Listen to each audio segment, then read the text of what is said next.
Welcome to day 8 of our Lent readings for 2026 as we continue to follow a series on verses that every Christian should know.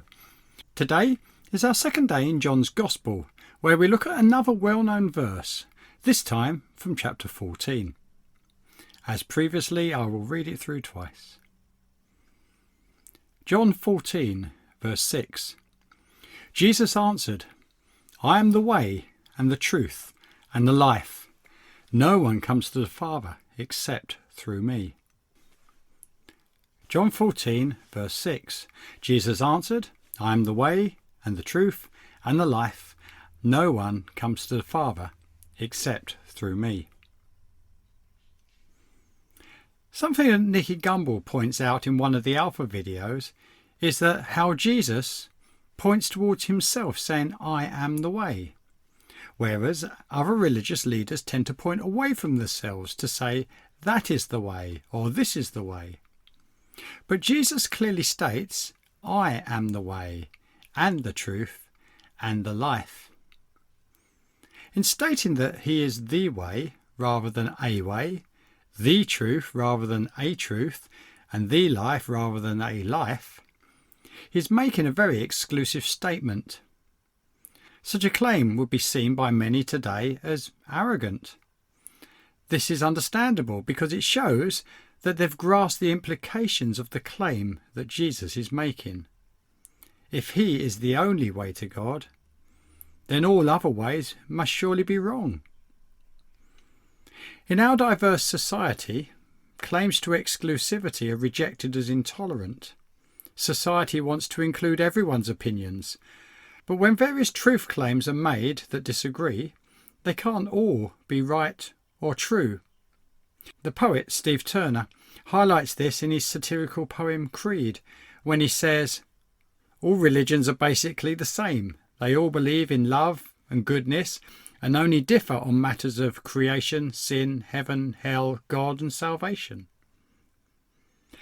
Consider, for example, views on the nature of God. Some beliefs claim there are no gods. Some claim that everything is part of God. Some claim there are many gods. And some claim there is only one. And of those who claim there's only one God, some will say he reveals himself in three persons, and some deny that that's true. Logically speaking, they can't all be right. You may say that it's sincerity that counts with belief, but you could be sincerely wrong. The only way that they can all be acceptable is if none of them are actually true, in which case what you choose to believe is your own personal choice and equally valid, or not valid, as any other belief. But what if one of them was true? How would you know which one? To my mind, if you lined up all the world religions, beliefs, ideologies and worldviews together and put them through the same tests, the vast majority would quickly fall away and you'll be left with just a few. Personally, I believe that if you keep on testing until there's only one left, for me that will be Christianity. I personally think it gives a better explanation of existence, human nature, and our relationship with the Creator than any other belief. Not that that means I have no questions or struggles. It's just that I have so many more with any other belief system. Jesus makes the exclusive claim that he is the only way to God. So how should people respond to that?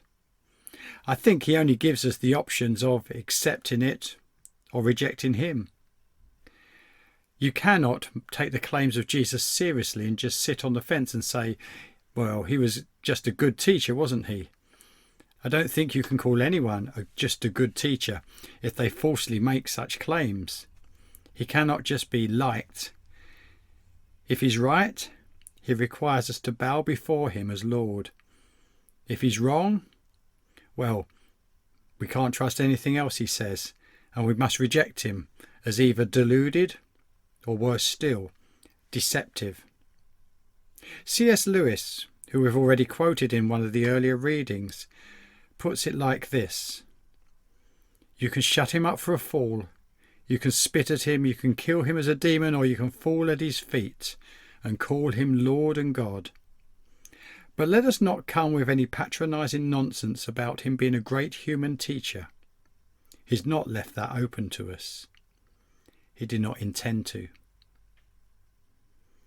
So once more, John 14 verse 6. Jesus answered, I am the way and the truth and the life. No one comes to the Father except through me. Amen.